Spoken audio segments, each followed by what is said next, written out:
area pa rin sa North Cotabato. Ito yung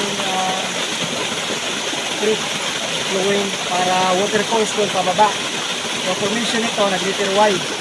Ganun. So yan. Yung kabila na ano na. So nangyari ngayon, pakita muna namin yung nakuhaan ng giveaway. So ang mga may-ari dito ng lupa, sabi nila may mga nag-operate dati na mga military personnel. Dito yung nakuhaan nila. Dito yung marker. Flowing water na may pasit. Okay, yan. Ito, ayun. May letter C. Yan. Katit, ha? C, yan. Tapos may hole. Lalim. Okay? So ngayon, dahil andyan tayo sa tubig, ipirahin natin ito norte. Yan. North. So, north ito, andun ang big lot na animal marker. Mamaya na lang yan. Dito mo. So, ang giveaway nasa south. Ito na ngayon. Kukumpas tayo ng south. Yan. So, galing dyan, 1 yard, papunta dito. Ito yung nakunan. Pero sa gitna, may marker. So, parang paa. Yan. Left foot. Okay? So, pahiram ng panukat. Sukat tayo ng 1 yard. Kasi code 1. 1 yard lang. Yan. Repeat. Galing dyan. So, dito tatama. Ito yung nakunan. Yan natin. So, kitang-kita pa ang, yan o, tinitil-til. Sinisira ang bato. Yan. Yan. Yan. Cutting pa. So, ang diameter nito is 9 inches. Okay? 9 inches. Ang lalim niya yan. Nasa 21 inches. So malapit sa 2 feet. Okay? Ibig sabihin, malaki-laki ang load ng bitawin na ito. O satin deposit na nasa bato lang na nakalay ng 159 alignment. Marker to deposit sa south. 1 yard. Ito lang spot na natin. Okay? So, yan ang intindihin natin pag waterfalls. Maraming sakit deposit yan. Ito, na-place namin dahil alam namin na may ka dati. Ayun, nalakunan. Kita mo ang full alog yan. Dito ka sa top. Yan. Yan, perfect po. Makinis yan. Ito, sira-sira na. Basag-basag. Yan ang nakunan ng item. Ito siya. Okay? Tapos pa ganun. Ang marker dito, parang paa. Okay. Tapos, yan. Ang hole na may letter C. Huwag mo pa po. So, yan o. Okay? So, yan. Tandang buddies. Basta preferred site, mayroong mga scatter deposit, multiple deposit. Basta nakatampo ang mga Japanese na ilang buwan o kahit years pa. So, isa to sa example na nakunan. Napakasimple na pattern. Itawag natin TBL 159 pattern. So, code 1, marker, na hole. Tapos, sa sentro, ay parang paa na may hole sa ilalim. Diretso. Yan. Tapos, code 9, south, dyan ang target spot. Dyan nakuha ang packer deposit na load. Hindi natin alam ilang bars o mga alahas o diamonds ang laman yan. Basta makita natin may maabot na yung pagkulalim, mag-itin. Tapos itong tibag. Sinisira to. So dati may cover to. So yan. Okay? Dito lang tayo doon sa isa.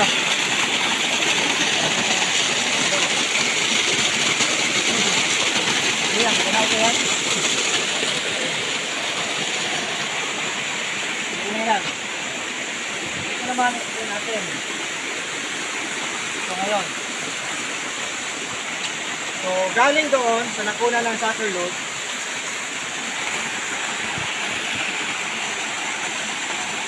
2 to 5 degrees mula kuha. Then 45 degrees, baka sinot. Ito yun, may paa. Ayan, paa. Ayan. Paa yan na marker. Okay? Tapos niya ang kaliwang paa. Okay? The left foot na nakalain sa nakuna ng soccer load. Sa top niya may may hole. Ibig sabihin, may deposit mo naman. Okay? May bato sa gitna, ito. That means mababaw. Hole yan. May bato yan na nag-isa. Yan na. Okay? Itim na bato. So ngayon, dahil left foot siya, kailangan natin kunin ang right foot. So mangyari ngayon, yan na. So 3 feet, marker to marker. Yan. Paa sa hole 3 feet. Dito naman sa paa galing, suka tayo ng 3 feet. Dito siya. Na. So 2 to 5, 45 degrees. Yan. Dito naman, marker to marker, east to west. Yan. So yan, east to west yan, 3 feet. Yan, east to west. Doon sa hole, saka dito sa left foot.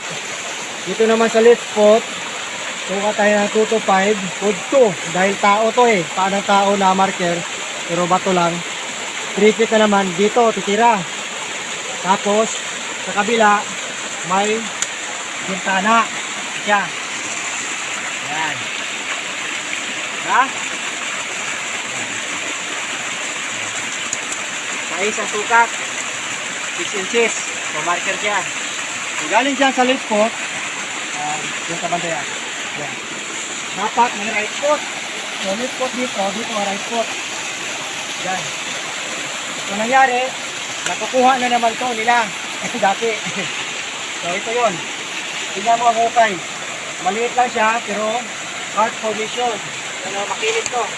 Ito, mga tambak na. So, malalim na to. Yan. Tambak na. So, naka-hard formation. So, code 2, humanity. So, dito nakuha ang isang giveaway rin. O soccer load deposit. O quick deposit. So, yan, klaro ang marker. Foot marker. Nag-isa, travel. Pero, di natin alam anong marker sa taas. Natinilan nila dahil may may marker sa kabila. So, nangyari, basta call din. So, distance doon sa kabila, 15 feet lang. Galing sa isang soccer deposit. Patungo sa isang soccer deposit na may pattern na 258 pattern. Okay?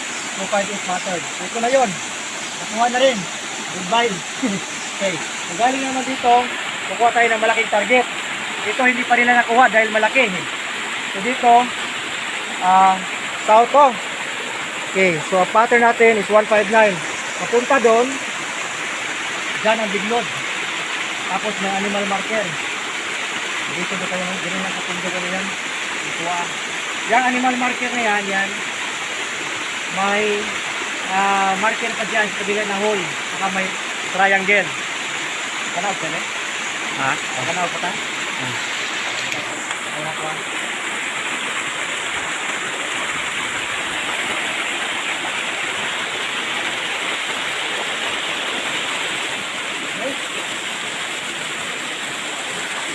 Dahan lang yan.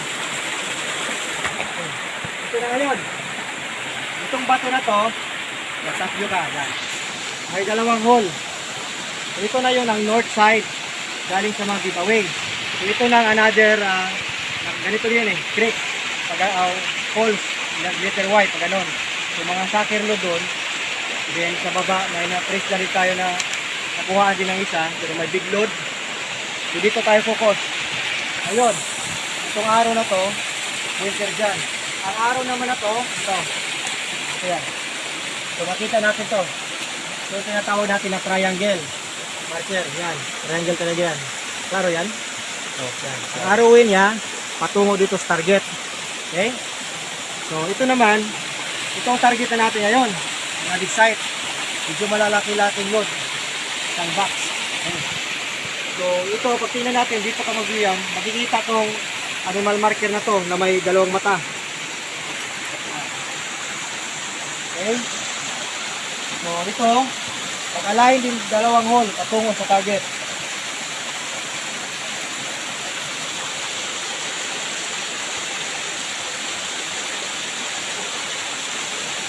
Yan. North-south alignment. Yan. So, galing dito naman, itong marker na to, ito yung pointer, mayroon ding hole dito na patungo sa target. Nakadiretso to sa baba. So that means direct under to the side. Wall type na to. Okay? Ito kunan mo maigi yan na makita na animal marker dyan.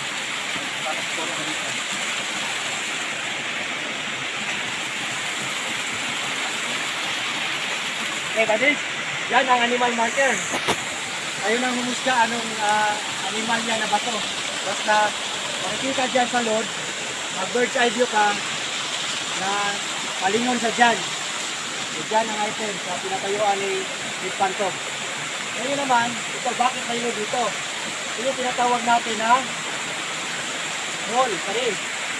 So pag perfect roll, huwag mong galawin. Ito, kasi ito. Roll siya malalim. Yan. Malalim ko siya. Nasa mga 5 to 6 inches. Pero katid, ito yung tinatawag natin katid eye marker. Pinabas. Ang tabas siya, dumiritso dyan sa tinatawag natin yung close marker. Yan. Parang letter C, tapos may bilog na bato. Yan. Letter C. So ito yung spot natin para another sa load na pupuli makukuha ng pin. Okay? So dito yan pa. So ito yung kakigay. So ibig sabihin, pwede siya basagin dahil may marker na pwede siyang kabasin. So ang tabas ito, dito lang. Yan. Yan. Kung makuha yung item natin nakamuna ng bato, ang ilalim. Ito flowing water pa rin. Mini waterfall. Okay? So yun lang buddies. Sana may katutunan tayo ulit sa mga insights natin. So, tandaan sa exploration dapat palaging dala ang compass, either geologic or Risatic, then Litrusan para sa saktong sukat. Ito sukatin natin to 6 feet yan, sarado. Okay? Diyan naman galing sa mata niya. So, another target is 3 feet. Dito yan. So, galing naman dito, yung na to, tungo sa sucker load, naka 159 pattern. So, dito sa norte nilagay ang malaki-laking load, pero ay 159 pattern pa rin siya. May sucker load, may marker na animal marker sa gitna, then doon sa south ang tinatawag natin na big load target. Okay, yun pa rin ang pattern sa taas, 159, so isang giveaway, then sa another sucker load, or quick deposit, 258 pattern. So yan ang nilagyan nila ng quick deposit dito na area sa big load. So yun lang buddies, hopefully patuloy tayo sa exploration na may tamang diskarte, tamang procedure para hindi tayo magsaya ng oras, hirap, pagod. So pag mag-operate dapat tama ang target para may makukuha tayo na kayamanan na binabaon na ating mga ninunong hapon during World War II. So thank you for watching and eat, sleep, and explore. This is Chris Sniper once again saying Bansay! Bansay!